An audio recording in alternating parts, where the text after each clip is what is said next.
Oke, kita akan mulai ya. Sebelum kita mulai, kita masuk dalam doa. Kita mohon pertolongan Tuhan. Bapak, kami bersyukur karena kami terus dibimbing oleh kuasa firman yang begitu penting. Hari ini kami belajar tentang firman Allah yang tertulis, yang sudah lengkap, yang tidak akan tergantikan, dan firman yang berpusat kepada pribadi anak-Mu yang tunggal, Tuhan kami Yesus Kristus, yang sudah Engkau kasih dan menjadi manusia seperti kami dan sama seperti kami dalam segala hal, kecuali di dalam dosa kami. Dan kami percaya bahwa firman yang kekal itu menampakkan di dalam seluruh keberadaannya. Bisa kami lihat, bisa kami sentuh, bisa kami raba, dan bisa kami dengarkan suaranya, tingkah lakunya, dan semua begitu nyata. Dan firman itu sungguh-sungguh mewujud menjadi manusia secara daging. Kami melihat bukan hanya Allah yang tidak kami kenal, Allah yang di dalam hanya roh pengetahuan semata, tetapi Allah yang juga bersama-sama dengan kami, yang mengerti kami, dan yang membukakan dirinya bagi kami. Tuhan pimpin kami supaya kami bisa menerima begitu banyak hal dalam kehidupan kami, dan begitu banyak firman Tuhan yang tidak akan mampu kami mengerti seluruhnya dari kitab Kejadian sampai kita Wahyu, 66 kitab. Tetapi ajar kami untuk mendapatkan intisari, hal-hal yang penting supaya firman Allah ini menjadi satu fondasi, satu landasan yang betul-betul membangun seluruh hidup kami, baik iman, kepercayaan kami, keyakinan kami, pengertian, serta akal budi kami. Sehingga semua harus sejalan seiring dan tunduk takluk kepada firman Allah. Bimbinglah kami supaya kami juga berada di dalam satu hati yang bersama dengan Tuhan, dan kami percaya bahwa di dalam Kristuslah kami mendapatkan kepenuhan yang utuh dari seluruh firman dan begitu sederhana dan menjadi manusia seperti kami. Terima kasih Bapa, bimbinglah kami dan biarlah roh Tuhan, karena firman yang hidup tanpa roh Tuhan, maka tidak ada satu orang mampu bisa mengerti, apalagi mengerjakan, menaati, dan melakukannya. Tuhan, terima kasih. Kami serahkan hati kami dan garaplah hati kami. Di dalam nama Tuhan Yesus, kami serahkan doa kami ini. Amin. Oke, kita akan masuk dalam satu prinsip pengajaran firman Tuhan ya. Nah, kita akan bersama-sama belajar apa pentingnya firman Tuhan atau Alkitab ya. Dan kita tahu bahwa Alkitab itu terdiri dari 66 kitab, jadi 39 dan 27. Jadi ini sudah ditetapkan oleh gereja, Bapak-Bapak gereja dan seluruh gereja, dan sudah diakui. Ya, kita dengan Roma Katolik berbeda, karena Roma Katolik ada kitab yang di tengahnya yang ditambahkan, dan itu yang tanda petik yang menjadi sandingan ya, tapi bukan sejajar, tapi menjadi sandingan, dan dipercaya juga mengandung kebenaran-kebenaran. Nah, disitulah kita berpisah dengan banyak ajaran-ajaran yang kita tidak terima, Roma Katolik terima, tentang api purgatori, tentang doa Maria, tentang pengakuan orang-orang yang sebagai santo dan santa, dan banyak lagi yang lain. Termasuk di dalamnya orang-orang Roma Katolik bisa menerima adat istiadat nenek moyang, ya, bisa menerima, dan mereka kemudian bisa mengembalikan itu pada jalur tradisi gereja. Dan Roma Katolik percaya bahwa gerejalah yang menyelamatkan. Kalau kita adalah Kristus yang menyelamatkan, jadi bukan gereja ya, tapi Kristus. Kita tidak bisa menyelamatkan, gereja tidak bisa menyelamatkan, tapi Kristus, tubuh Kristus. Nah, kita belajar pengajaran firman Allah hari ini. Nah, kita akan melihat ya beberapa hal penting sebelum kita baca firman Tuhan. Nah, kita baca Kejadian pasal 2 ayat 16 dan 19. Ya. Manusia di Taman Eden. Kejadian pasal 2 ayat 8, ya, manusia Taman Eden. Manusia dan Taman Eden. Ayat 8. Selanjutnya Tuhan Allah membuat Taman Eden. Jadi Taman Eden ini adalah ciptaan Allah. Jadi dulunya belum ada, akhirnya ada. Nah, Taman Eden itu istilah Eden atau Firdaus itu sama dengan istilah surga. Ya, dalam perjanjian lama, perjanjian baru itu selalu digunakan bolak-balik dan bergantian. Ya, bergantian. Jadi artinya bahwa Firdaus, surga itu ada kemiripan, walaupun ada beberapa perbedaan, tetapi kita nggak jelaskan di sini. Tapi secara intinya, secara keberadaannya itu adalah ciptaan Allah, dan itu adalah tempat di mana Allah dan manusia bersekutu bersama, dan itu adalah Firdaus. Sedangkan Allah sendiri, di mana ke tempat Allah, Allah tidak bertempat, Allah tidak punya alamat, Allah itu tidak seperti kita, ada awalnya, ada akhirnya, dan kita berada di satu ruangan, berada di satu tempat, kita berada dalam satu waktu, dan kita ada tanggal lahir, dan kita ada alamatnya. Allah itu tidak ada tanggal lahir, tidak ada alamat, dan Allah itu kekal. Jadi kalau ditanya, Pak, kalau Allah sendiri tempatnya di mana? Allah tidak mempunyai tempat. Allah itu adalah Allah yang tak terbatas. Segala sesuatu berada di dalam naungan Dia, tapi Dia tidak berada dalam satu naungan. Jadi kalau Allah, oh ini rumah Allah itu adalah surga. Kalau kita beritahukan Allah tinggal di mana? Oh, Allah berada di surga gitu kan, seringkali kita Bapak kami yang di surga gitu kan. Nah, Saudara perhatikan bahwa itu adalah satu istilah yang Bapak itu, Allah itu menjelaskan pada kita dalam bahasa manusia, dalam bahasa kita mengerti ya, jadi keberadaan. Tetapi bukan seperti kita, oh ada rumahnya ini Allah ya. Semuanya saya ini rumah gede, terus saya pribadinya di situ yang diam di situ. Nah, bukan seperti itu. Karena rumah dengan pribadi Allah itu jauh lebih besar daripada Allah sendiri. Allah jauh melebihi dari segala sesuatu karena keberadaan Allah tak terbatas. Dan bagaimana itu kita nggak tahu sampai hari ini. Dalam arti hanya melalui Kristus kita tahu Allah yang bisa kita mengerti, bisa kita cerna, bisa kita dengar, bisa kita lihat, bisa kita pelajari gitu kan. Nah, itu semua Allah yang menjadi manusia. Itu pentingnya di sini. Jadi kalau Allah sendiri, keberadaan Allah di mana? Kekal. Allah tidak beralamat, Allah tidak berawal berakhir, tidak beranak, dan tidak bercucu, tidak ada tanda lahirnya, tidak ada tanda kematiannya, dan semua tidak berawal berakhir. Tapi Dia mengatakan, akulah Alfa Omega. Ya, jadi ini penting sekali. Kenapa? Karena Alkitab ini nanti berada di dalam satu pengertian yang kita harus menerima Alkitab sebagai tempat dan juga sebagai sumber dari seluruh pengertian akan Allah. Ya, di luar itu kita tidak menemukan Allah yang sejati. Ya, ini penting sekali. Jadi tidak ada di mana kita bisa mengerti Allah yang sejati tanpa kita bisa menerima Alkitab secara mutlak. Ini penting ya. Oke, kita lihat ini. Selanjutnya Tuhan Allah membuat taman di Eden ya, membuat taman di Eden. Di sebelah timur, disitulah ditempatkannya manusia yang dibentuknya. Jadi manusia dibentuk di sebelah timur ada taman, membuat taman di Eden. Ya, di Eden itu adalah tempat di mana Allah pilih. Dan Allah meletakkan jadi surga, neraka, taman, semua itu Tuhan yang buat, Tuhan yang ciptakan. Di sebelah timur, disitulah ditempatkan manusia yang dibentuknya. Lalu Tuhan menumbuhkan berbagai pohon dari bumi yang menarik bagi yang menarik dan yang baik untuk dimakan buahnya, dan pohon kehidupan di tengah-tengah taman itu. Dan tidak dikatakan dimakan gitu ya, nggak ada. Nggak dikatakan, tapi itu nanti akan dimakan oleh kita, dan pohon itu pohon yang akan memberikan hidup kekal ya. Serta pohon pengetahuan tentang yang baik dan yang jahat. Jadi ada berapa pohon? Ada 3 pohon. Pohon yang kita makan sehari-hari, pohon yang bisa dimakan buahnya, kemudian pohon kehidupan, dan pohon buah baik dan buah jahat. Ya, buah yang baik, pengetahuan yang baik, dan pengetahuan yang jahat. 10. Ada suatu sungai mengalir dari Eden untuk membasahi taman itu, dan dari sungai itu terbagi menjadi 4 cabang. Ya. Kita tahu, yang pertama Pison, yakni yang mengalir mengelilingi seluruh tanah Hawila, tempat emas ada. Nah, sumber emas itu di mana? Nah, itu sungai itu mengalir itu daerah sana. Dan emas dan energi itu baik, di sana ada damar, bedola, dan batu krisopas. Nama sungai yang kedua ialah Gihon, yakni yang mengalir mengelilingi seluruh tanah Kus. Ya, ini kita ingat tanah Kus itu adalah istri dari itu dari tanah Kus. Musa kalau nggak salah ya. Nama sungai yang ketiga ialah Tigris, yakni yang mengalir dari sebelah timur Asyur, ini daerah Irak ya. Tigris. Dan juga yang keempat Efrat. Nah, itu ketemu nanti di sana. Jadi 2 sungai ini ketemu. Tapi yang 2 sungai yang di atas itu masih misteri. 15. Tuhan telah mengambil manusia itu dan menempatkannya dalam Taman Eden untuk mengusahakan dan memelihara taman itu. Nah, ini yang 16 ya, kita lihat hati-hati ya. Perhatikan. Lalu Tuhan memberi perintah kepada manusia. Ini adalah firman Allah pertama kali.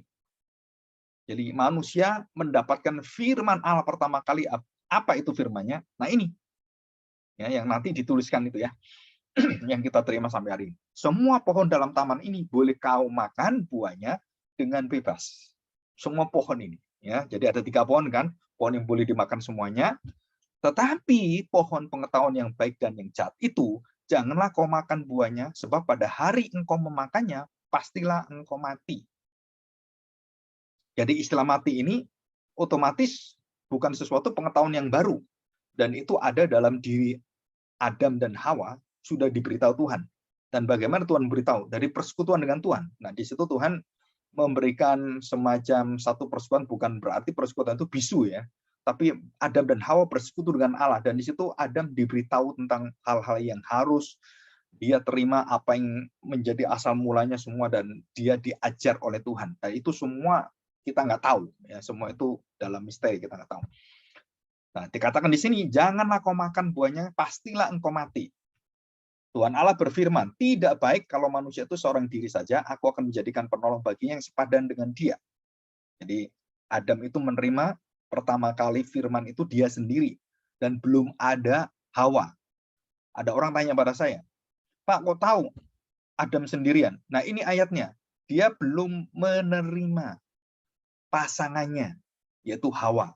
Belum diciptakan, tapi dia sudah menerima firman langsung dari Allah, perintah langsung, dan firman Tuhan yang langsung. Ya, Allah berbicara langsung dengan Adam, dan tidak dikatakan Allah berbicara kepada Hawa. Jadi firman Allah ke Hawa melalui Adam, perantaranya adalah Adam. Jadi Adam perantara kepada Hawa, dan Hawa mengenal Allah dari firman yang dibawa oleh dan diterima oleh Adam. Ya, ini istilahnya adalah transfer, ya, ditransfer gitu ya. Jadi suatu pengetahuan yang ditransfer. Jadi sumber utamanya Adam adalah Allah, Hawa adalah Adam. Ya, ini sumber utama firman-Nya pertama kali terima. Jadi Hawa tidak menerima langsung dari Tuhan, tapi dari Adam yang dijelaskan kepada Hawa. Nah, inilah satu otoritas, satu ordo. Ya, kenapa suami laki-laki itu berada di atas istri, ditentukan oleh Allah dalam posisi Tuhan ciptakan, penciptaan. Jadi ini tidak bisa dibantah oleh siapapun.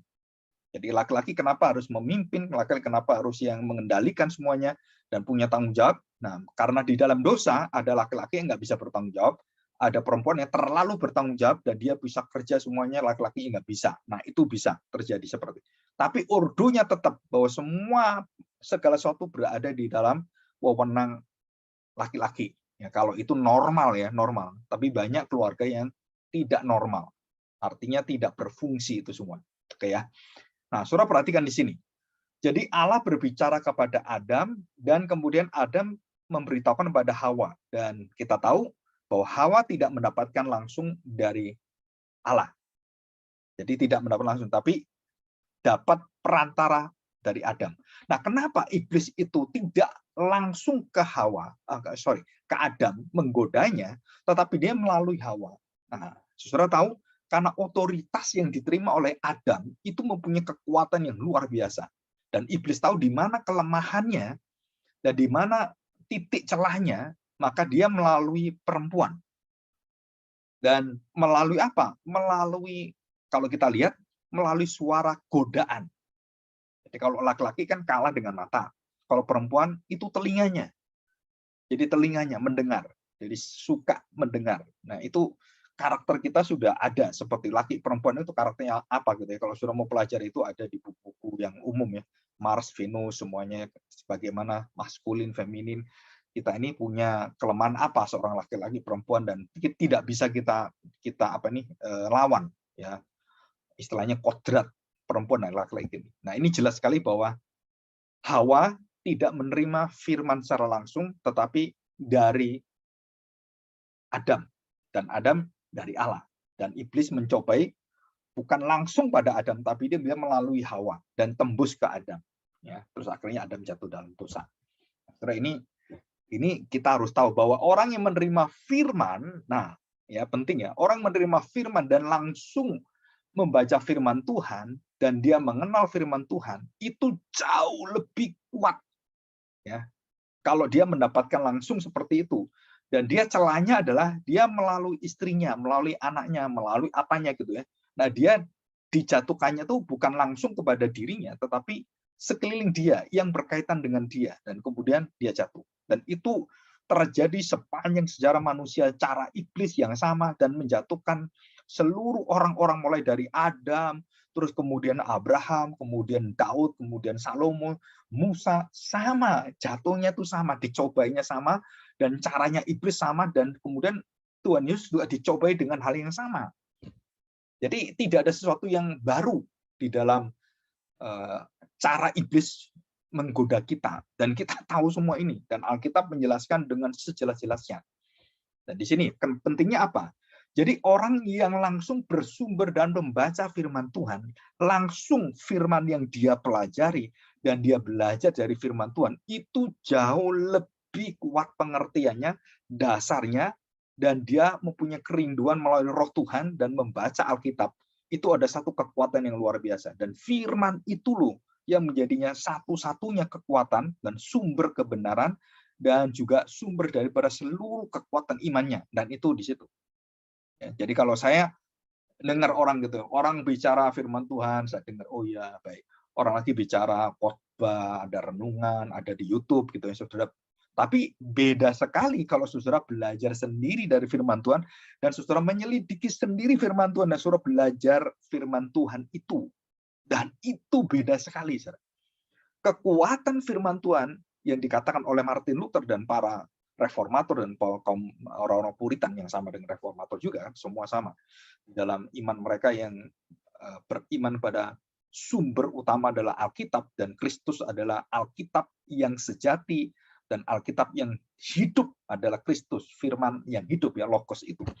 Nah, saudara, di sini kita melihat bahwa ada satu kekuatan yang luar biasa yang membawa gerakan itu untuk kembali, bahwa setiap manusia, setiap orang Kristen itu harus mau mempelajari firman Tuhan, langsung membaca firman Tuhan. Kenapa anak-anak kita itu harus baca firman Tuhan? Bukan karena tugas gereja, bukan karena itu adalah untuk cari nilai, bukan karena itu perintah dari pendeta, atau itu adalah kebiasaan gereja, tradisi gereja, atau tradisi persekutuan. Bukan, saudara. Itu adalah sesuatu sumber kebenaran yang betul-betul kekuatan yang sejati itu di sana. Dan banyak orang yang mengalami begitu banyak permasalahan dalam hidupnya, mereka selalu sulit sekali berpegang pada kekuatan dirinya kalau dia tidak berpegang pada firman yang hidup. Jadi begini, saudara. Jadi kalau saya nggak pernah baca Alkitab, tiap hari nggak pernah baca Alkitab, ya, saudara, saya tanya, kekuatan kita di mana? Walaupun saya sudah dengarkan khotbah, ya, dengarkan khotbah ada di YouTube gitu kan, saya dengerin, oh iya. Dengan saya membaca Alkitab, saya membaca dengan kerendahan hati, saya mau belajar, dan saya kemudian pelajari, dan saya bersungguh-sungguh mendengarkannya, dan kemudian saya menggali firman Tuhan, saya kemudian berdoa dengan Tuhan. Nah, itu dampaknya secara iman, secara kekuatan hidup, itu jauh lebih kuat daripada kita hanya dengar khotbah selesai. Saudara bayangkan ya, ini kalau saya lihat jemaat ini ya pada umumnya. Baca Alkitab susah, dengar khotbah juga susah, dengar khotbah juga ada yang tidur, ada yang asal-asalan. Saya tanya sekarang, mutu kualitas jemaat nanti ke depan, waktu menghadapi pencobaan, kekuatan, kesesakan, dan badai kehidupan, rontok semua. Kenapa? Karena mereka tidak memiliki akar yang kuat. Mereka tidak memiliki satu dasar fondasi kuat. Yaitu apa? Mereka mau belajar firman Tuhan, dan mereka mau rutin tiap hari membacanya dan menggalinya, kemudian mengumpulkannya, mempraktekkannya, dan jatuh bangun. Dan disitulah, kalau kita lihat, seluruh mazmur tentang firman Tuhan yang ada dalam Mazmur Daud, dia katakan, Taurat firman-Mu ada pelita bagi jalanku, dan firman-Mu itu ada kekuatan sumber dari seluruh hidup saya. Jadi jelas sekali Daud tahu apa itu firman Tuhan. Dan bahkan Daud mengatakan, berdiam dalam rumahmu itu jauh lebih bermakna daripada berdiam di luar rumah siapapun. Sehebat apapun, seenak apapun, sesenang apapun. Jauh berada dalam rumah Tuhan itu satu hari melebihi 10 hari yang ada kenikmatan dunia. Nah, itu Daud. Jadi dia tahu rumah Tuhan itu apa, isinya apa, bait Allah itu firman Allah. Bait Allah itu di dalamnya kan ada rotinya, ada kaki dianya, ada pembasuhannya. Tapi puncak dari firman Tuhan, dari bait Allah adalah ruang maha suci. Nah, ruang maha suci itu dalamnya apa? Isinya apa? Adalah mana. Saudara harus tahu ini. Firman yang ada, mana roti mana. Dan kemudian ada tongkat penggembalaan, yang tongkat Harun yang bertunas. Dan itu firman Allah. Di situ ada di sana. Nah, saudara kita tahu bahwa di dalam itu kita mengerti bahwa pusat daripada rumah Allah adalah firman Allah. Dan pusat daripada semua itu yang Tuhan berikan kepada Musa. Ini hukum Taurat, kamu bawa ini sebagai pusat hidup orang Israel. Waktu Musa menerima Taurat itu dan dia turun, dia kaget. Kenapa? Karena mereka membuat Taurat sendiri. Mereka membuat penyembahan sendiri. Mereka bikin Allah sendiri. Mereka bikin firman Tuhan sendiri. Maka Musa marah, itu dilempar, dia marah sekali. Ya, ini. Jadi kita lihat ini. Jadi kita mulai belajar bagaimana Allah berdialog langsung dengan Adam dan kemudian Hawa mendapatkan dari Adam. Nah, terus sumber yang kedua dan tidak sumber yang langsung pasti jauh lebih kuat sumber pertama. Jadi kita harus belajar firman Tuhan. Kenapa tidak hanya melalui dengar firman Tuhan, hanya diajar orang lain. Tapi saudara harus berani belajar dan membaca, kemudian menggali itu, mengerti itu, mengumpulkan. Kalau nggak tahu, tanya. Ya, dijelaskan oleh hamba Tuhan. Nah, kemudian kita berdiskusi. Nah, kita semakin kuat dan terus menggali. Nah, itu kekuatannya. Itu seperti fondasi yang dibangun di atas batu karang yang tidak tergoyahkan dalam mengalami apapun. Nah, kita seringkali mengalami banyak kehidupan kita lupa firman Tuhan. Kita seringkali tidak mencocokkannya dan tidak melihat kepada apa sih yang Tuhan ingin katakan kepada saya. Nah, kalau kita belajar Alkitab, seringkali saya juga waktu menyusun khotbah, menyusun tema-tema gitu kan, secara saya tidak mengerti dengan kekuatan Tuhan waktu menyusun tema itu, dengan minggu yang apa, dengan tema yang apa, dengan lagunya semua. Itu kalau kita mau turut dengan kehendak Tuhan, itu Tuhan atur semua dengan indah. Bahkan sampai isi khotbahnya dengan pujiannya dan dampaknya kepada jemaat itu kalau mendengarkannya. Dan mereka juga yang mau belajar mempersiapkan, itu kekuatannya itu luar biasa.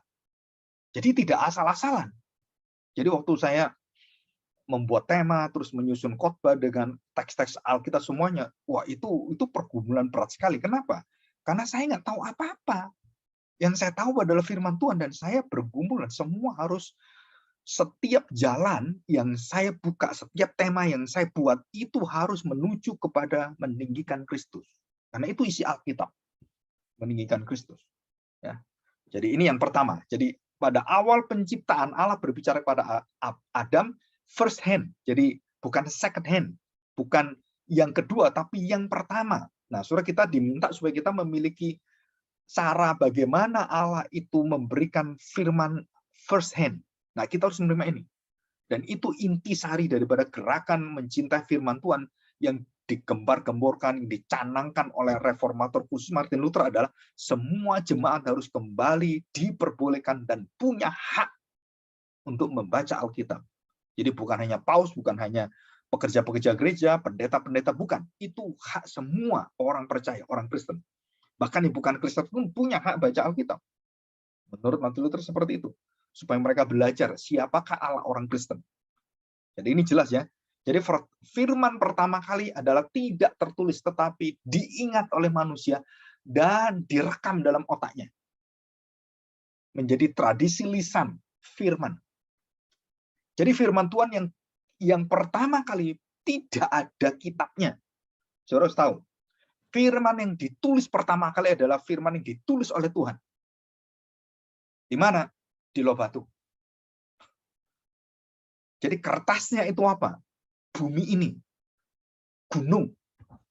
Saudara, kita nggak kebayang Tuhan menulis firman Tuhan di tanah yang keras itu, batu, gunung. Dan kertasnya itu. Dan Tuhan dengan tangannya, dengan jarinya menuliskan itu. Sehebat apa itu? Gunung ditulis. Ya Tuhan, apa susahnya Tuhan? Nah, kita belajar di sini. Pertama kali Adam mendengar melalui pendengaran, dan bertemu dengan Allah dan diingat dalam pikiran dia dan dia lisankan kepada istrinya, kepada anaknya, kepada cucu dan seluruh manusia dan sampai sekarang kita mendengar dan memiliki kitab Kejadian pasal 2 ini dan seluruh kitab Pentateuk Taurat itu dan dituliskan dan itu berasal dari tradisi lisan yang dipercaya, diapal dan semua dituliskan dan kita akan belajar ini ya, tapi tidak secara detail. Jadi kenapa penting firman Allah? Jadi firman Allah kita harus tahu. Nah, saudara, kenapa saya urutkan seperti ini? Supaya kita tahu bahwa sumber kekuatan firman Tuhan, saudara, adalah pertama, saudara mencari first hand source. Jadi bukan second hand, third hand, atau fourth hand. Enggak. Tangan kedua, ketiga, keempat, kelima. Enggak. Saudara-saudara mencari yang pertama. Apa itu? Firman Tuhan. Yang ada yang dituliskan. Dan itu hakmu baca firman Tuhan.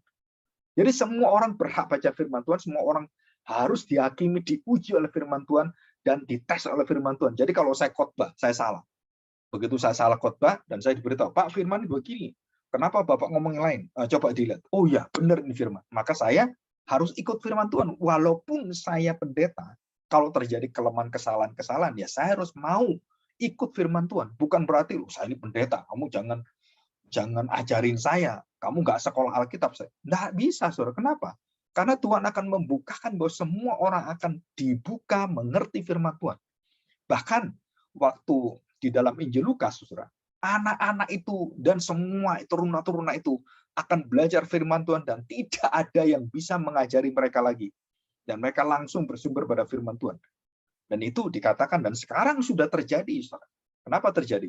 Di dunia internet, di YouTube semuanya, banyak orang-orang tanda petik yang mungkin tidak belajar teologi dengan begitu begitu akademis gitu ya, atau administratif gitu kan, tapi mereka bisa membuat konten-konten yang isinya firman Tuhan, bahkan lebih bagus dengan gambarnya dan semuanya.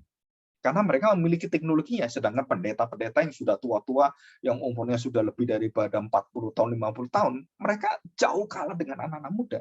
Kenapa kalah dengan anak muda? Karena anak muda itu bisa mengolahnya dan menyesuaikan dengan zaman sekarang dengan tayangan-tayangan animasi yang begitu bagus dengan gambar-gambar PowerPoint-nya, dengan videonya, dan lebih menarik. Maka mereka viewernya dilihat oleh orang jauh lebih banyak daripada kita yang konservatif. Dan mereka lebih bisa menyesuaikan. Dan saya lihat semua yang di YouTube, puji Tuhan masih ada yang baik, tapi banyak yang nggak benar itu memakai itu dan mempengaruhi orang. Bahkan pengkhotbah-pengkhotbah di Amerika itu bisa pengikutnya bisa sampai 10 juta, 20 juta. Dan firman Tuhan yang meleset gitu kan. Yang tidak tepat. Wah, sayang dia mempengaruhi melalui firman Tuhan tapi penafsirannya salah, membawa puluhan juta orang. Pikirannya dicekokin dan mereka di brain mind itu ya, di brainstorming gitu seperti itu, sehingga mereka kemudian berhenti memikirkan yang baik dan mereka mendengarkan pendeta ini, waduh begitu bagus, aduh enak, ini luar biasa, dan mereka tidak lagi menyelidik Alkitab. Dan itulah pekerjaan dari siapa? Saudara, pekerjaan kesesatan. Jadi kalau saya tidak mau belajar Alkitab, iblis senang sekali. Saudara. Paling senang itu iblis paling sukses itu apa? Kalau orang nggak mau belajar firman Tuhan, nggak mau kenal Tuhan Yesus, wah dia senang. Kalau khotbah-khotbah kita itu tidak membawa kepada Kristus, wah dia senang membawa kepada pekerjaan kita, keberhasilan kita, kesuksesan kita, wah nama baik kita, wah keindahan berkat-berkat yang kita alami, wah iblis senang sekali. Kenapa? Karena engkau tidak mengenal Tuhanmu. Saudara, ini satu kenyataan yang kita hadapi, ya. Jadi pertama kali kita bisa mengerti. Jadi kita harus mempelajari bagaimana firman datang ini pertama kali. Jadi saudara, ajarlah anak-anak kita untuk mendengar firman Tuhan dan mengingatnya. Melalui apa? Nah, firman yang tertulis, karena kita kan tidak bertemu Tuhan. Kita melihat Alkitab dan harus dibacakan berulang-ulang. Ada orang tanya pada saya, Pak, saya dengar Bapak khotbah ini udah 3 kali ini, Pak. Memang kenapa? Memang sama semua gitu? Enggak, beda. Bapak dulu ngomong ini dari sisi ini, ngomongin dari ini, ngomong ini lagi, beda lagi, Pak. Tapi dari perkataan semua ini, saya mengerti. Jadi Bapak ini bicara cuma satu. Apa ini? Bapak berbicara tentang bagaimana pentingnya Kristus itu. Nah, kamu sudah nangkep sekarang. Berarti kamu sudah mengerti apa yang inti dari apa yang saya beritakan, apa inti dari Alkitab. Itu apa tujuan Alkitab? Yaitu memberitakan, meninggikan, dan memuliakan Kristus, yang memuliakan Bapaknya, dan yang juga memuliakan Roh Kudus, kan? Allah Tritunggal itu, kan? Tapi semua dikenal oleh orang melalui siapa? Melalui Kristusnya. Tanpa Kristus kita tidak tahu Bapa. Tanpa Bapa kita tidak tahu akan Roh Kudus, karena Roh Kudus diutus melalui Kristus. Nah, saudara, ini semua satu gambaran yang membuat kita tahu bahwa kita harus membawa diri kita, anak-anak kita, keluarga kita, harus belajar pada sumber yang pertama. Nah, kalau ini nggak ada, kekuatan dia berdiri di atas dasar imannya, maka dia goyah. Kenapa goyah? Karena tidak ada kekuatan makanannya. Karena tidak ada inputnya. Maka dia goyah. Kapan akan goyah seperti itu? Nah, waktu anak-anak kita atau diri kita menghadapi cobaan, pekerjaan, ujian yang begitu berat, nah, kita lupa firman Tuhan. Karena kita tidak banyak firman Tuhan, maka kita goyah. Tapi kalau kita tiap hari membaca, kita tiap mendengar firman Tuhan, kita mengerti, kita mempraktekkan, wah, kekuatan kita itu kokoh sekali. Ya, jadi ini penting sekali. Oke ya. Nah, di sini. Nah, saudara, apa yang terjadi? Manusia waktu jatuh dalam dosa diusir oleh Tuhan, dan Tuhan sudah tidak mau berbicara dengan manusia, dan Tuhan terpisah dari manusia. Ya. Dan Tuhan hanya mau berbicara melalui perantara. Nah, ini yang penting ya. Jadi melalui perantara. Nah, bagaimana kita lihat ini? Nah, saudara tahu, begitu manusia jatuh dalam dosa, tambah dosa, Tuhan memanggil Nuh, ya, Nabi Nuh. Dan melalui Nuh lah Tuhan mengingatkan seluruh manusia di seluruh dunia pada saat itu. Jadi berapa ratus ribu orang, berapa juta orang kita nggak tahu. Atau cuma puluhan ribu orang kita nggak tahu. Tapi zaman Nuh, orang sudah banyak. Dan mereka kemudian tambah berdosa dan Tuhan ingatkan. Dan melalui Nuh. Jadi Allah memanggil Nuh. Jadi manusia berdosa tidak bisa ketemu Allah langsung. Tetapi Allah memanggil hamba-hambanya, nabi-nabinya. Nuh, Abraham, kemudian Musa, dan semua dipanggil oleh dia, ya, keturunan dari Abraham, dipanggil oleh dia dan diminta berbicara pada dunia. Nah, ini adalah nabi, sambung lidah, penyambung lidah Allah, jadi penyampai suara Allah, jadi mercu suara Allah. Jadi dia menyampaikan beritanya kepada Allah, dan dialah yang memberitakan pemberitanya. Nuh memberitakan, dan dia mendengar dari Tuhan, dia mendengar dari tradisi yang dia terima dari Adam sampai ke dia. Ya, itu ada silsilah keturunan di dalam kitab Kejadian, kan, sampai pada Nuh. Nah, Nuh umurnya 900 lebih, kan. Jadi dia masih di dalam keturunan itu waktu kematian Adam dengan Nuh itu masih ada sambungannya, karena ini 900 tahun. Hampir 1000 tahun. Jadi Adam ketemu Nuh itu masih ada kaitannya. Nggak tahu umur berapa, itu ada rinciannya ya di dalam bukunya Abraham 4 itu ada. Dan terakhir Nuh itu mungkin masih umur berapa, dia tuh masih ada berkaitan dengan sejarah tradisinya Hawa dan Adam semua, Adam dan Hawa ini, kan. Jadi firman yang dibawa itu disampaikan sampai kepada Nuh, dan Nuh mengerti apa yang tidak boleh dilakukan, apa pengetahuan baik dan pengetahuan jahat. Itu pengetahuan itu berasal dari Adam dan Hawa, dan diteruskan pada anak-anaknya bahwa manusia jatuh dalam dosa, kamu akan mati jika kamu melakukan dosa seperti saya, dan kita semua jatuh di dalam, dan tidak ada orang yang bisa menerima dan bisa masuk dalam hadirat Allah, dan kita harus ada perantaranya, dan itu sudah diajarkan sejak Adam dan kemudian Nuh. Maka Nuh diberitahukan bahwa beritahukan pada manusia. Nah, surah firman Allah kepada Nuh, firman Allah datang kepada Nuh, firman Allah datang kepada Abraham, firman Allah datang kepada nabi-nabi Yeremia, firman datang. Nah, siapakah firman yang datang ini? Nah, firman yang datang, dan kemudian firman yang datang ini firman yang menjadi manusia. Dan firman yang menjadi manusia, firman yang datang adalah pra-inkarnasi Kristus. Jadi firman ini ya, Kristus itu nanti dia sendiri menjadi manusia. Saya tanya sekarang, kalau Yesus menjadi manusia, apakah Yesus membutuhkan nabi-nabi? Apakah Yesus membutuhkan raja-raja? Apakah Yesus membutuhkan imam-imam, nabi-nabi, raja-raja, imam? Apakah Yesus membutuhkan? Enggak, karena dia adalah nabi di atas segala nabi, raja dari raja, dan dia suara dari atas segala suara. Karena dia sendiri adalah Allah yang menjadi manusia, dan semua nabi itu berhenti langsung, semua raja berhenti langsung, dan semua imam berhenti langsung. Jadi fungsi keimamatan Rajani Kristus itu menghentikan seluruh suara perantara yang di bawah dia semua, dan itu berhenti semua dan di stop, digenapi oleh dia, diganti oleh dia. Jadi saudara bisa ngerti ini ya. Jadi saya jelaskan kenapa saudara ini peristiwa yang betul-betul kita harus tarik benangnya dari awal kejadian, dari Adam kemudian kepada Hawa, kepada Nuh, dan kemudian pada Kristus. Kenapa? Saudara, ini penting sekali. Karena seluruh pengetahuan yang ada dari nabi-nabi, dari Nuh sampai kepada Yohanes Pembaptis, saudara, mereka tidak bisa menggenapi apa yang mereka lihat. Karena mereka hanyalah pemberita. Dosamu sudah besar, bertobatlah. Nuh ngomong yang sama. Yohanes Pembaptis ngomong sama. Yeremia, Yesaya, Yeskel, seluruh nabi-nabi semua, imam-imam sama semuanya. Intinya apa? Bertobatlah, kamu manusia berdosa. Tuhan Yesus membuka khotbahnya. Bertobatlah sama. Dan menutup seluruh kehidupannya. Bertobatlah sama. Dengan pengampunan. Akan kamu terima kalau pertobatan. Jadi Tuhan Yesus memulai pertobatan, mengakhiri suaranya dengan pengampunan di kayu salib. Jadi dia membuka kalimat bertobatlah. Kerajaan Allah sudah dekat, sudah ada di depan pintu, sudah di depan matamu, sudah ada, ini akan datang. Dan kemudian dia tutup berita itu dengan apa? Ya Bapak, pengampunan dia mintakan pada kita. Jadi pertobatan dan pengampunan. Penutupnya, saudara. Jadi pertobatan tanpa pengampunan, saudara-saudara nggak akan bisa bertobat. Dan tidak akan bisa dosa kita itu diampuni oleh Tuhan.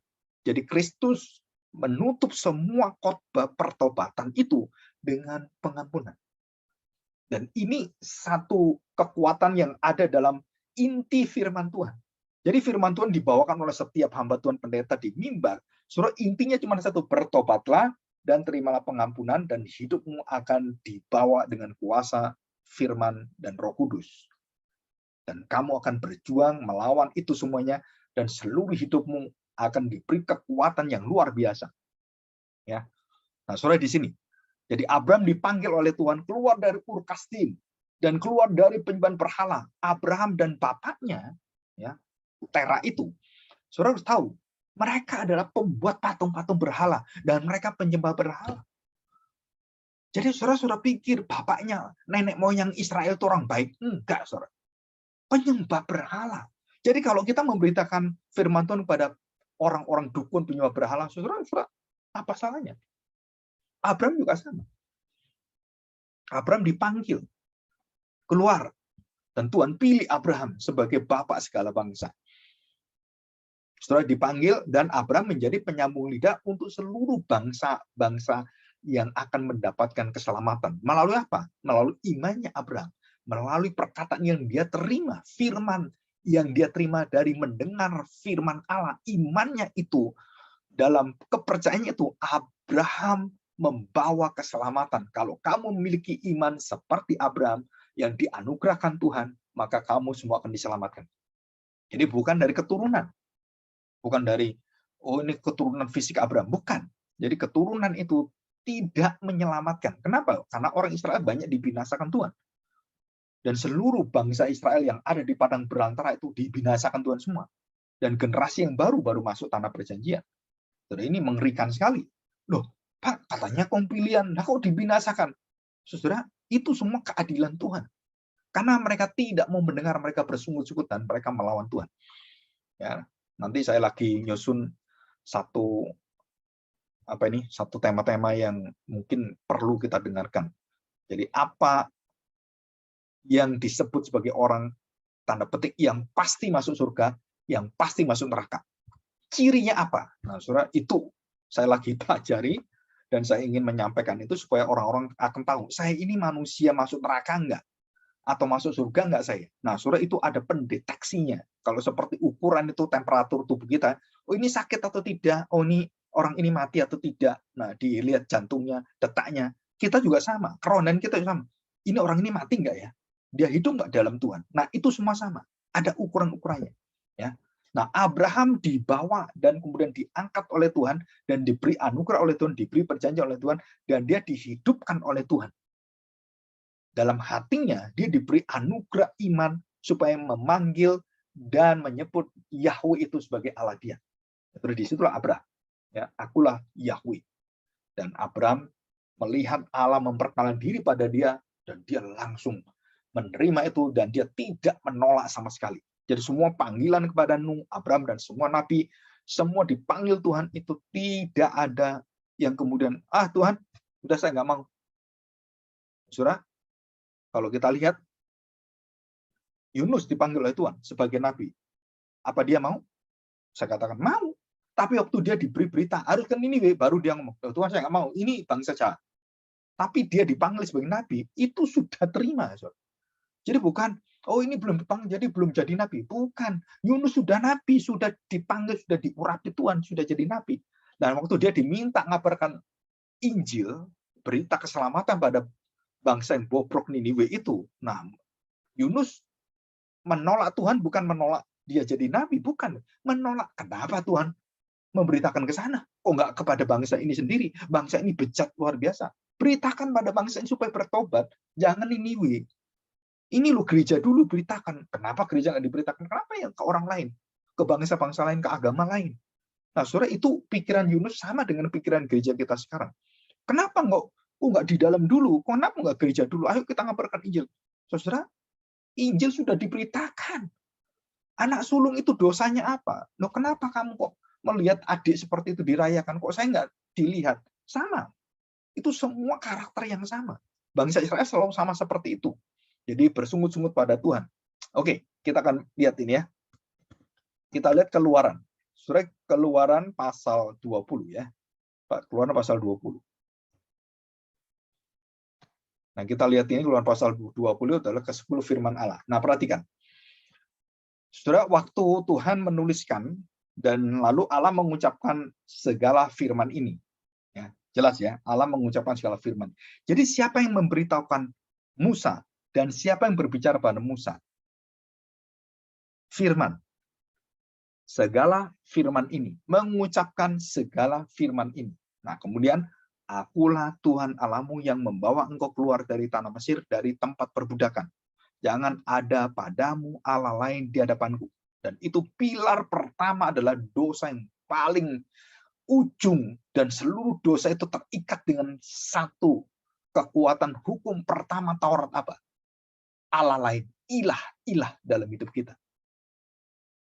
Yang menggeser seluruh pengertian kita, seluruh pusat hidup kita, yang bukan Allah, dan kita kemudian meninggalkan Allah dan kemudian bergeser pada apa yang kita senangi, apa yang menjadi kerinduan kita, apa yang menjadi kesenangan kita, hobi kita. Dan saudara-saudara sedang menyembah berhala. Tapi kalau itu semua pekerjaan kita semua kembali untuk memulihkan Allah, saudara menyembah Allah melalui pekerjaan. Tapi kalau pekerjaan membuat kamu melupakan Tuhan, membuat kamu kemudian tidak menghiraukan Tuhan, dan kamu cari uang, cari kerja, semua seperti itu, saudara berhala.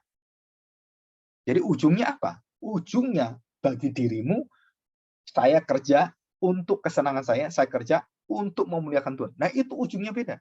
Satu menjadikan diri kita Allah, yang satu menjadikan Allah itu Allah. Jadi nggak perlu kita membuat Allah itu jadi Allah. Allah itu sudah jadi Allah, dan semua pekerjaan kita adalah semua berasal dari Allah dan semua untuk memuliakan Allah.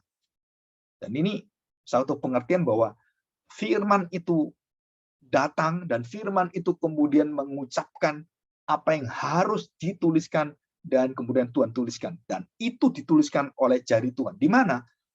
Di loh batu dari gunung itu. Jadi loh batunya itu bukan kecil, karena itu tulisan lumayan panjang, itu bahasa Ibrani-nya. Jadi kira-kira katanya sih kira-kira itu hampir setengah meter, setengah meter dan mungkin segini. Jadi itu berat sekali. Batu seperti itu kalau kita angkat, bayangin, saudara. Jadi kalau batu Apakah tipis apa gitu, batu, semua batu. Kalau nggak percaya, saudara tahu cowek gitu kan, cowek yang kecil itu saudara bawa, berat nggak? Lumayan kan lah. Kalau cowek itu gede, batu gunung seperti itu, terus kemudian dipotong, terus kemudian bagaimana Allah membuat balok itu gitu ya. Terus Musa membawa batu itu. Saudara bayangin Musa itu kuatnya kayak apa membawa batu, saudara. Yang di situ ada tulisan kudus Allah. Bahasa apa? Ya, Pak, otomatis bahasa Ibrani, saudara. Nggak ada bahasa lain. Jadi bukan bahasa Arab, bukan bahasa Inggris, bukan bahasa Chinese, gitu kan? Bukan bahasa yang lain, tapi bahasa Ibrani yang awalnya itu ditulis dan dipegang oleh Musa dan dia turun. Bayangkan dari atas dia turun. Dan kemudian waktu dia dibawa, dia melihat. Wah, dia marah, batu itu diangkat oleh dia. Beratnya kayak apa itu? Angkat besi itu kan? Diangkat itu. Wah, Musa itu otot-ototnya terlatih dengan luar biasa. Dia lempar itu semuanya. Dan disitulah, saudara, kita diberitahu. Firman yang pertama datang di dalam kegagalan manusia menerima. Saudara, ini semua ada maknanya.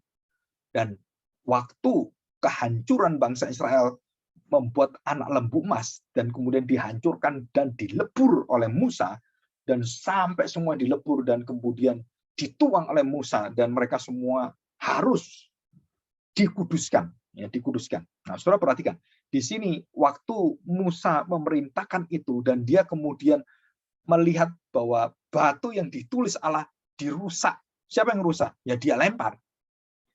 Saya tanya sekarang, apakah Allah marah dengan kegagalan firman ini? Karena bangsa Israel yang gagal, bukan Allah yang gagal. Dan waktu Musa marah itu, Allah tidak memarahi Musa dan tidak mengatakan, Musa, kamu emosi. Musa, kamu kurang ajar sekali. Itu tulisan, kenapa kamu pecahkan? Tidak, saudara. Tapi Musa diminta kembali lagi 40 hari lagi dan menuliskan firman Allah yang baru. Nah, saudara, dan firman Allah yang baru inilah memerlukan hati yang baru, anggur yang baru memerlukan kirbat yang baru, dan Tuhan janjikan itu semuanya. Jadi firman yang pertama datang pada manusia, menghakimi manusia, dan membawa semua manusia dalam kebinasan. Dan firman yang kedua membawa satu pengampunan, sukacita, pengertian, dan kesetiaan Allah yang lebih daripada firman pertama. Tapi dia akan membawa janjinya akan tergenapi. Jadi firman pertama, firman kedua, perjanjian lama, perjanjian baru. Saudara, ini semua makna perjanjian lama, perjanjian baru dengan firman Taurat pertama dan Taurat yang kedua, dan digenapi oleh Kristus di dalam Taurat yang kedua ini, di dalam perjanjian baru dan di dalam tubuh Kristus. Saudara, ini semua maknanya begitu jelas. Ya. Jadi firman yang datang pra Kristus, kemudian hukum Taurat yang ditulis oleh tangan Tuhan sendiri, dan Allah berbicara kepada Musa, kepada bangsa Israel, dan kepada Harun, Yosua, dan para nabi, dan semua pusatnya apa? Di 10 hukum Taurat. Ya, kenapa gereja kita mempelajari ini? Selama hampir 2 tahun. Yang bukan saya yang membawakan, tetapi pengurus kita membawakan. Dan kita nanti masuk dalam doa Bapa kami. Jadi doa-doa penting yang dibawa diajarkan Kristus. Dan kita membawa gereja dan seluruh apa yang ada dalam mimbar itu betul-betul mewujudkan keinginan Kristus. Jadi satu keinginan, satu cita-cita Kristus. Supaya nama dia, pengajaran dia, hidup dia itu betul-betul kita bawa semua dalam hidup kita dan kita hidupi semuanya. Jadi banyak orang tanya pada saya, Pak, kenapa bukan Bapak saja gitu? Memang harus saya? Nah, saudara, otomatis semua kita ini membawakan ada kelemahan-kelemahan kita. Saya juga punya kelemahan, dan pengurus-pengurus punya kelemahan, dan banyak kelemahannya. Tetapi saudara, kita berdoa supaya nanti kita semua akan dilengkapi oleh Tuhan dan Roh Tuhan bekerja, dan semua harus dalam kerendahan hati. Jangan sampai kita sombong. Jadi kalau saya sudah membawa firman Tuhan, wah, saya merasa jadi hamba Tuhan. Saudara, bukan, saudara. Kita ini semua orang berdosa di hadapan Tuhan. Dan jika kita diberi hak oleh Tuhan untuk bisa berbicara, mengajar firman Tuhan, menjelaskan firman Tuhan, itu satu anugerah yang luar biasa. Bukan untuk kesombongan, bukan untuk menghina orang lain, bukan untuk menyepelekan orang lain. Kita meninggikan diri dan kita nggak mau dengarkan yang lain. Wah, saudara, itu betul-betul celaka kita.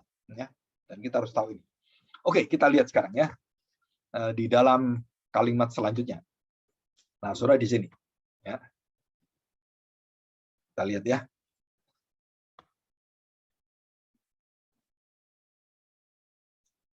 Ya, oke. Allah berbicara melalui mulut manusia. Saya buka Ulangan pasal sebentar. Saya buka dulu. Keluaran. Allah berbicara dalam dan hanya melalui Alkitab yang sempurna, lengkap, cukup jelas. Keluaran 31 ya. Keluaran 31. Ayat yang ke-18. Nah, saudara perhatikan, ini penting ya. Karena ini ada urutannya. Saya mengambil beberapa buku yang saya kompres ya, dan saya ringkas. Nah, ayat-ayatnya saya tuliskan di sini. Saudara perhatikan. Keluaran 31 ayat 18. Dan Tuhan memberikan kepada Musa setelah ia selesai berbicara dengan dia. Jadi ngomong dulu ini kan. Jadi prinsipnya firman Tuhan itu diterima oleh Musa melalui telinga. Ya, dengar saudara. Melalui telinga. Dan langsung Tuhan berbicara dengan dia. Jadi otoritas Musa, otoritas Adam, otoritas Nuh, otoritas Abraham, otoritas Yakub, Isa, atau siapapun yang berbicara dengan Allah, itu otoritas the first source, the first hand. Jadi otoritas autografa yang pertama, yang langsung dari Allah. Berbicara dengan Allah langsung, dan tidak melalui perantara apapun. Dan banyak orang-orang pendeta sekarang yang merasa bisa seperti nabi-nabi ini. Saudara, itu bohong semua. Nggak ada. Saudara. Nggak ada orang yang langsung berbicara dengan Tuhan. Oh, saya ketemu Tuhan Yesus di surga, dia ngomong gini-gini. Ngomongnya ngawur semuanya. Saudara, nggak seperti nabi-nabi yang kita lihat, nggak seperti Musa, terus Abraham, Nuh, nggak seperti itu. Beritanya apa? Ngawur semua. Mereka semua beritanya cuma satu. Membawa manusia bertobat dan menerima pengampunan Allah. Sedangkan orang-orang pendeta-pendeta yang ketemu dengan melalui mimpi, melalui visi dan semuanya, ketemu dengan hal-hal aneh seperti itu. Saudara, apa beritanya? Nggak ada. Nggak ada berita Kristus di situ. Nggak ada karakter Kristus. Nggak ada keteladanan Kristus di sana. Malah yang aneh-aneh. Neraka seperti ini, surga seperti ini. Saudara, coba dicek dengan Alkitab. Betul nggak surga seperti itu? Betul nggak neraka seperti itu? Itu konsepnya orang-orang bukan Alkitab. Itu agama kepercayaan tradisi yang ada, yang di sekitar kita, di sela suku-suku bangsa itu. Dan itu bukan Alkitab. Dan mereka lupa bahwa mereka sudah dicekokin dengan budaya-budaya, dengan tradisi-tradisi. Jadi waktu menjelaskan tentang surga atau neraka, mereka sudah terkamili dengan surga neraka konsep dunia. Dan mereka tidak kembali pada Alkitab, tidak belajar Alkitab, tidak menyelidiki Alkitab, dan mereka menyesatkan banyak sekali jemaat Tuhan. Saya kadang-kadang kalau memikirkan ini ngeri sekali, saudara. Kalau sudah jemaat mendengarkan yang salah, itu sulitnya luar biasa kita beritahu yang benar. Kenapa? Karena dia memiliki defense mechanism. Mereka memiliki satu benteng yang menolak ajaran-ajaran yang lain kecuali ajaran dari pendetanya. Dan ini yang disenangi oleh kuasa kegelapan. Kenapa? Membentengi diri di dalam kesesatan. Dan dia nggak bisa terbuka lagi. Wah, saudara, kita harus banyak berdoa. Nanti kita pelajari ini ya. Jadi dalam Keluaran jelas sekali dijelaskan nih. Ya, Keluaran 32. Ya, Keluaran 32 ayat yang ke-16. Saya bacakan ya. Demikian bunyi firman Tuhan. Kedua loh itu ialah pekerjaan Allah. Jelas ya. Kedua loh tadi adalah pekerjaan Allah dan tulisan itu ialah tulisan Allah. Ada orang tanya pada saya, ngapain Pak Tuhan tulis-nulis seperti pengangguran? Saya tanya, kalau Tuhan nggak tuliskan terus kamu bisa tahu dari mana? Memang otakmu bisa nerima otak Tuhan gitu? Karena kita yang lemah, Tuhan itu tuliskan karena kelemahan kita, supaya kita ada yang di depan mata, kita bisa baca, kita ingat, dan terus anak cucu kita turun-temurun.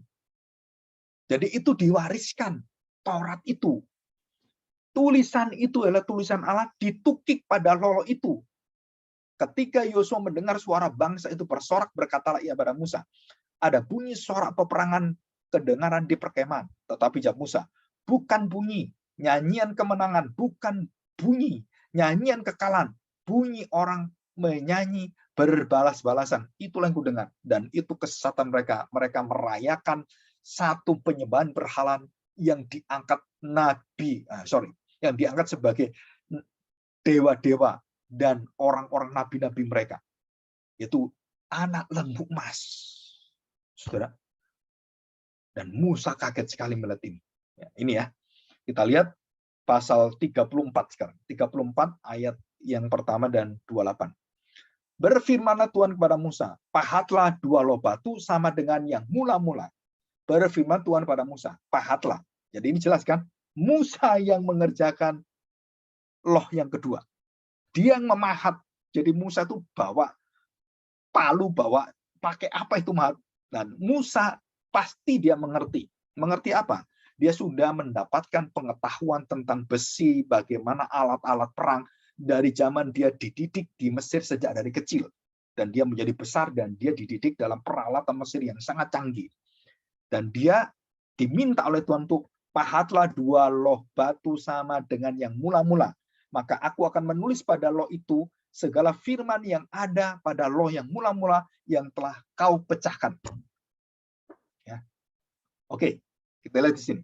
Jadi loh yang pertama apa? Tuhan yang membuat, termasuk yang itu ya, memahat itu semua. Nah, di sini dikatakan Musa memahat dan Tuhan tetap yang menuliskan firman, bukan Musa. Karena Musa nggak bisa nulis bagaimana nulis itu nanti. Sesulit apa dia nulis seperti nisan orang kuburan itu kan, itu nulis sampai berapa kali itu pelan-pelan tuk tuk tuk tuk gitu kan. Dan Musa menuliskan itu sampai berapa kali dia harus begini. Dan harus persis, harus sempurna.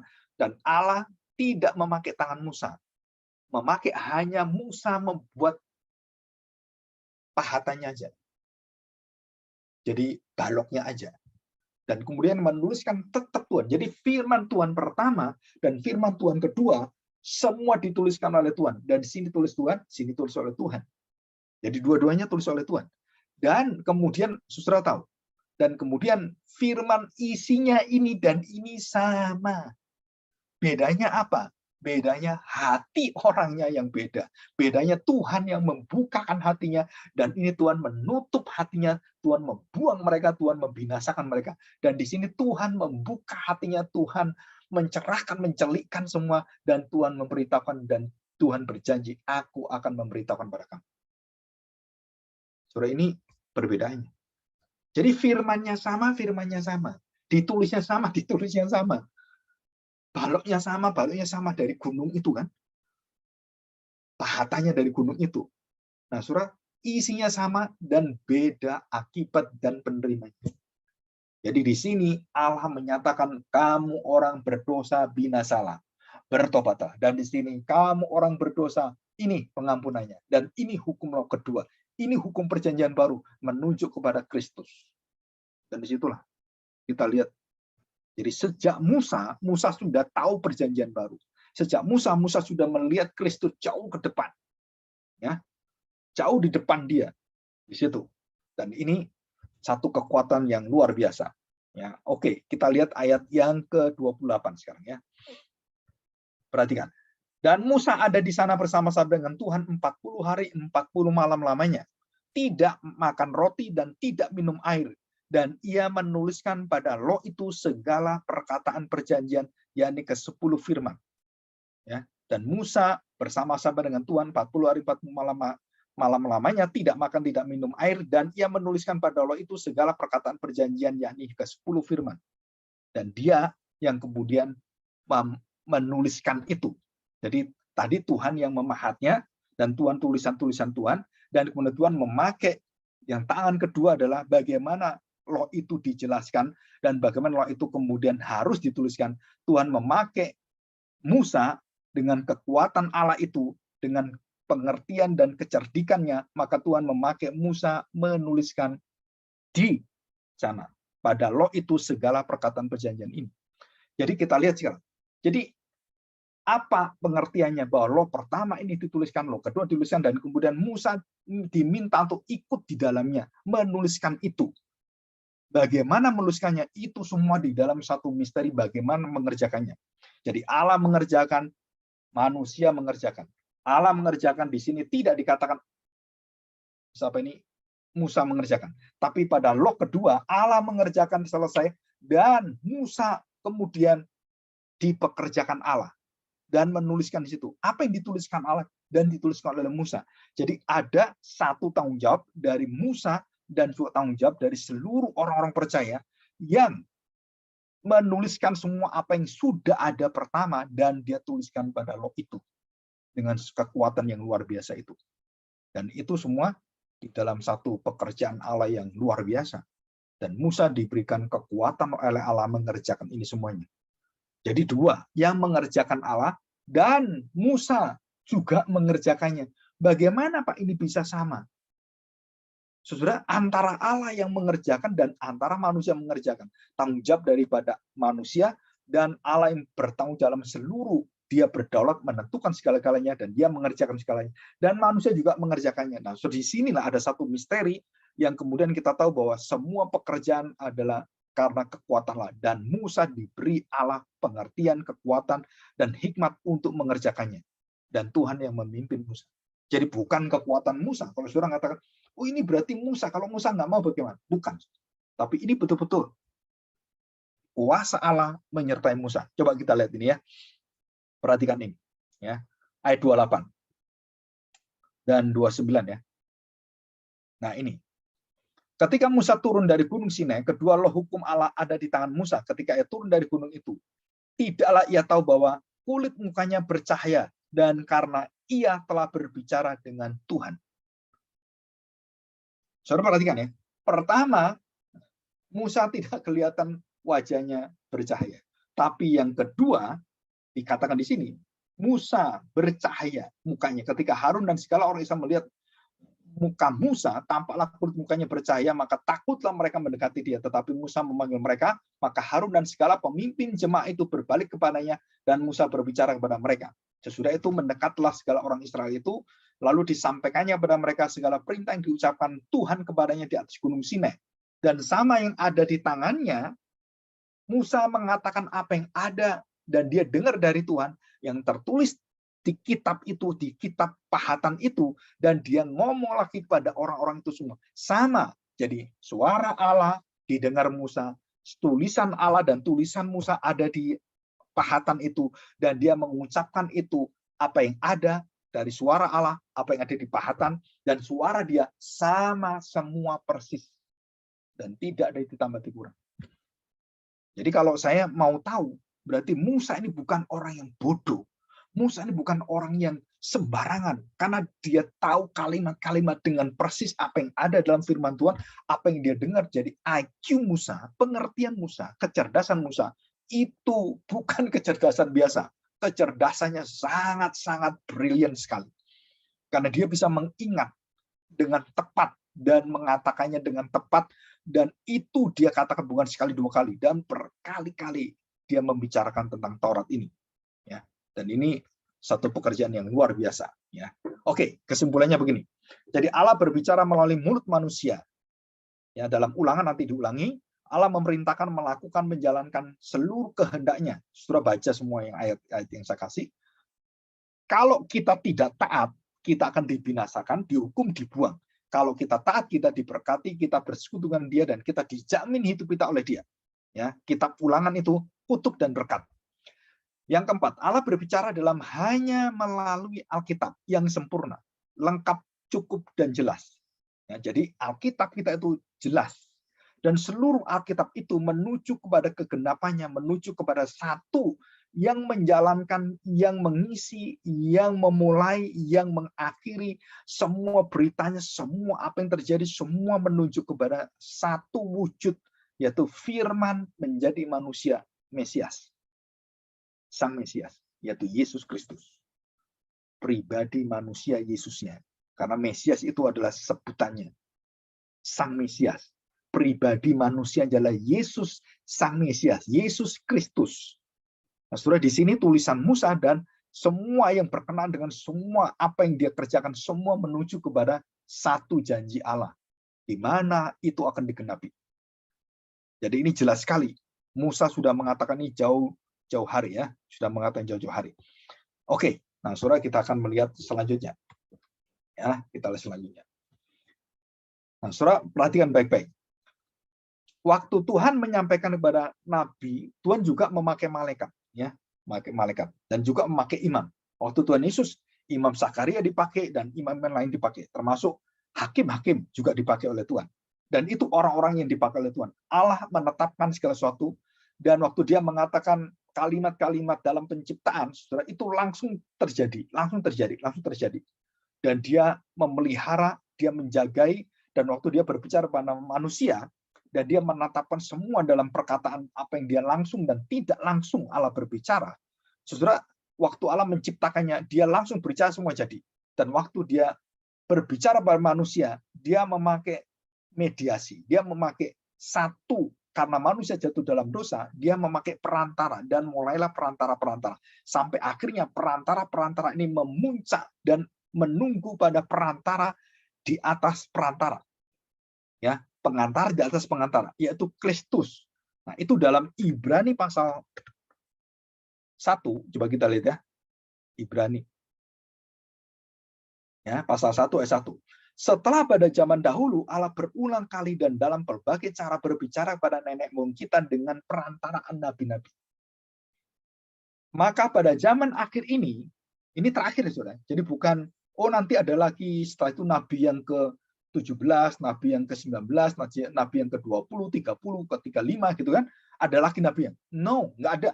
Nggak ada, Saudara. Di sini katakan, maka pada zaman akhir ini ia telah berbicara, sudah berbicara kepada kita dengan perantaraan anaknya yang telah ia tetapkan sebagai yang berhak menerima segala yang ada. Oleh dia Allah menjadikan alam semesta. Ia adalah cahaya kemuliaan Allah dan gambar wujud Allah, dan menopang segala yang ada dengan firman-Nya yang penuh kekuasaan. Dan setelah ia selesai mengadakan penyucian dosa, ia duduk di sebelah kanan Allah yang Maha Besar, di tempat tinggi, jauh lebih tinggi dari siapapun dari malaikat-malaikat, sama seperti nama yang dikaruniakan kepadanya jauh lebih indah daripada nama mereka. Jadi ini semua. Jadi jelas sekali firman yang kita pelajari, saudara, adalah firman yang dasarnya, dan seluruh firman itu hanya satu-satunya firman yang kita percaya, dan saudara tidak boleh ada sumber lain. Jadi kalau saudara mendengarkan, loh kemarin saya mendengarkan mimpi, ya mimpi apa? Wah, kemarin ada burung gagak, saya lihat di atas rumah kita. Wah, burung gagak itu artinya apa? Terus dia cari di buku primbon. Ya, ini orang Kristen ini, dan saya sering dengar waktu saya masih anak-anak. Wah, dia cerita, wah ini burung gagak, ini burung kematian. Jadi nanti di rumah ini akan ditimpa kematian. Saudara, semua orang itu kemudian bingung terus kemudian mereka beriman kan? Mereka berdoa pada Tuhan, jangan sampai kami ada kematian, ada kecelakaan, ada musibah. Tuhan, dia berdoa seperti itu. Dan benar, tidak lebih seminggu kemudian ada yang mati. Waduh, mimpi itu benar. Jadi burung gagak itu artinya adalah kematian, dan kita ada yang mati. Saudara, akhirnya dipakai oleh orang. Oh, kalau ada burung gagak, pasti ada kematian. Mungkin saudara kita, mungkin kita sendiri, di antara kita, ada kematian. Nah, saudara, kalau saudara mengerti firman Tuhan, saudara menggali firman Tuhan bahwa kepercayaan seperti ini adalah tidak absah, tidak sah, tidak valid. Kenapa? Karena itu adalah peristiwa-peristiwa yang berdasarkan apa yang terjadi dan kemungkinan-kemungkinan bisa terjadi. Tapi firman Allah bukan kemungkinan. Firman adalah ya dan amin. Dan sudah dijelaskan, kematian, kehidupan di tangan Tuhan, bukan di tangan burung gagak, bukan di tangan mimpi, bukan di tangan kejadian penglihatan visi misi, bukan. Maka orang-orang yang senang dengan visi misi, dengan nubuatan, saudara, apalagi gereja-gereja yang suka bernubuatan, tahun 2024 terjadi banjir darah, pemilihan presiden Indonesia akan terjadi satu peperangan yang luar biasa. Bisa nggak kita ngomong? Akhirnya nanti terjadi, wah, pendeta ini luar biasa, bisa lihat masa depan. Ada pendeta yang dari dukun gitu kan, yang kemudian memakai seluruh apa yang ada di perdukunan itu masuk firman Tuhan. Bagaimana dia ketemu dengan iblis, bahkan ketemu dengan Lucifer, bagaimana dia ketemu dengan malaikat, Jibril, Mikail, Rafael, dan semua malaikat, bahkan dia ketemu kuntilanak, ya kan, kunti bapak, kunti ibu, dan semuanya. Wah, dia ceritakan dan mempengaruhi jemaat Tuhan. Saya tanya, itu semuanya, saudara, itu semua kebenaran-kebenaran yang betul-betul sangat menyesatkan. Kenapa? Kita harus uji dalam firman Tuhan. Ada nggak kuntilanak? Ada nggak yang dikatakan pendeta-pendeta itu seperti itu? Benar nggak seperti itu? Saudara, kita cek dengan firman Tuhan. Wah, nggak ada. Kenapa orang senang mendengarkan itu? Firman Allah adalah kesenangan kita, bukan cerita-cerita seperti ini. Dan inilah kekuatan iblis yang mengangkat orang-orang yang ada di mimbar dan membuang Alkitab semua diganti dengan pikiran-pikiran mereka yang memakai Alkitab seperti iblis untuk kepentingannya. Dia ambil firman Tuhan ayat ini dan dia pakai untuk khotbah dan dia kemudian sharekan. Apa yang dikatakan? Wah, dunia perdukunan saya, dunia penglihatan saya. Saudara, ini betul-betul kerusakan yang luar biasa. Ya, minggu depan kita akan lanjutkan kepada kekuatan firman, bagaimana kita belajar firman di dalam mengerti secara benar iman, analogia iman, ya. Kemudian analogia scripture kita akan belajar. Kita akan bersama-sama belajar dan kita tahu bahwa perkataan Allah yang sudah kita dengarkan, yang kita simpulkan hari ini adalah saudara, kita harus mencari sumber yang pertama yaitu firman Tuhan.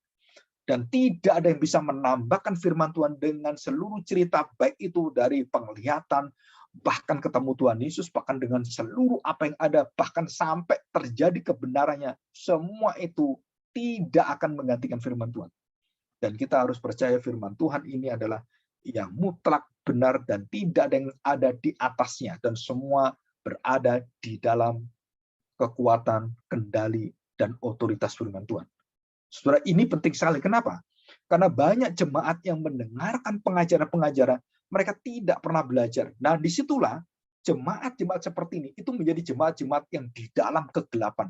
Jemaat-jemaat yang di dalam kerusakan yang luar biasa, dan mereka mendengarkan terus cerita seperti ini, dan pikiran mereka ditaklukkan, dipengaruhi, dan dicengkram oleh setan, dan mereka menyenangi ini semuanya.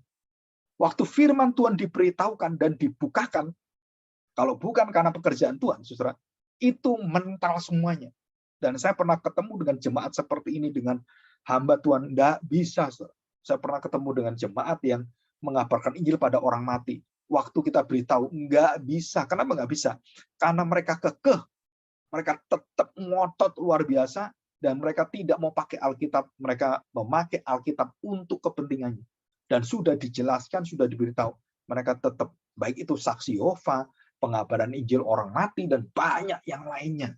Mereka pikirannya diselewengkan dan digeser, dan mereka nggak terasa.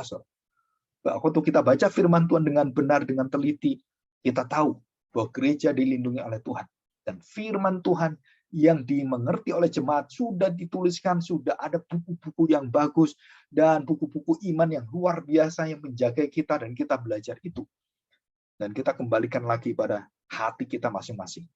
Dikatakan bahwa pada hari terakhir, zaman terakhir, saat terakhir, cahaya kemuliaan Allah itu akhirnya turun dan semua nabi minggir, imam minggir, semua raja minggir. Ini nabi yang di atas segala nabi, raja di atas segala raja, imam di atas segala imam sudah datang. Jangan kamu melihat lagi Musa lebih hebat dari saya, Abraham lebih tinggi dari saya, terus kemudian Yosua lebih gagah dari saya. Kemudian kamu lihat, coba lihat, Daud raja lebih perkasa dari saya. Semua di bawah Tuhan semua. Akulah nabi, akulah raja, akulah imammu. Dan saudara, disitulah semua memuncak pada Kristus. Dan Kristus yang seperti inilah yang dilihat oleh Yesaya, Yeremia, Musa, dan semuanya. Termasuk Abraham melihat dari jauh, melambai Kristus. Dan ditulis dalam kitab Ibrani pasal 12. Musa, Abraham, semua melihat bahwa Kristus melambai, memberi tanda pada mereka. Aku akan datang, aku akan datang. Dan sekarang dia sudah datang. Dan dituliskan dalam firman Tuhan. Disinilah kita mendapatkan kekuatan bahwa firman ini, saudara, kita harus bersumber pada firman Tuhan. Loh, Pak, kalau saya nggak belajar firman Tuhan gimana? Ya gampang tersesat, seperti jemaat tadi. Dan kamu semakin tersesat, semakin susah dibalikkan. Kenapa? Karena itu cengkeramannya jauh lebih besar. Ya. Kita berdoa supaya kita diberi hati untuk bisa mengabarkan Injil kepada mereka. Jangan mendengarkan di luar firman Tuhan. Bacalah firman Tuhan, dan kita setia pada firman Tuhan. Ya. Oke, mari kita berdoa, kita bersyukur pada Tuhan. Kita hari ini menerima satu pengajaran doktrin Alkitab atau bibliologi, bahwa kita mendengarkan dari firman Tuhan itu adalah final, mutlak, dan di atas segala sesuatu yang ada, pengajaran siapapun itu tidak akan bisa lebih tinggi dan tidak akan bisa menguasai atau mempermainkan Alkitab. Dan kita percaya Alkitab bisa mempertahankan dirinya, Alkitab bisa membela dirinya, dan Alkitab bisa menghakimi kita, dan Alkitab bisa membawa kita ke dalam kebinasaan. Karena firman Allah Alkitab itu adalah Kristus sendiri, wujud yang nyatanya. Mari kita berdoa, kita bersyukur di hadapan Tuhan. Bapa yang baik, kami bersyukur hari ini karena kami mendapatkan satu hati Tuhan. Kami adalah orang-orang berdosa yang tidak mungkin langsung mendengar Tuhan sekarang. Tapi kami bersyukur Engkau sudah menggenapi dengan sempurna hari ini Tuhan. Melalui Kristus Sang Anak-Mu, di dalam Yesus sebagai manusia, dan Dia adalah Allah sendiri. Dan menyatakan seluruh kegenapan dari seluruh hati Tuhan, kehendak Tuhan, Taurat, tuntutan semuanya. Tuhan, kami tahu, tanpa Kristus, kami tidak mungkin bisa mengenal Engkau. Dan di dalam Kristuslah, kami melihat seluruh firman Tuhan itu akhirnya tercelikkan. Dan kami bisa melihat, dan kami bisa mengerti, dan begitu sederhana, dan begitu simpel, ringkas, dan tidak membutuhkan orang-orang jenius supaya bisa mendengarkannya. Tetapi hanya membutuhkan kuasa Roh Kudus yang mengubahkan hati kami dan memberikan anugerah kesetiaan dan mencelikkan seluruh roh kami, membukakan kebenaran itu. Bahkan orang yang paling rendah sekalipun, Engkau bisa membuat mereka percaya. Tuhan, kami sungguh mendengarkan firman-Mu. Kalau kami tidak datang seperti anak, maka kami tidak melihat kuasa ini di hadapan. Percaya kepada Bapa Surgawi. Terima kasih Tuhan. Kami bersyukur hari ini, Tuhan bimbing kami, dan Tuhan berkati kami. Di dalam nama Tuhan Yesus kami serahkan doa kami. Amin. Oke, kalau ada pertanyaan silakan ya.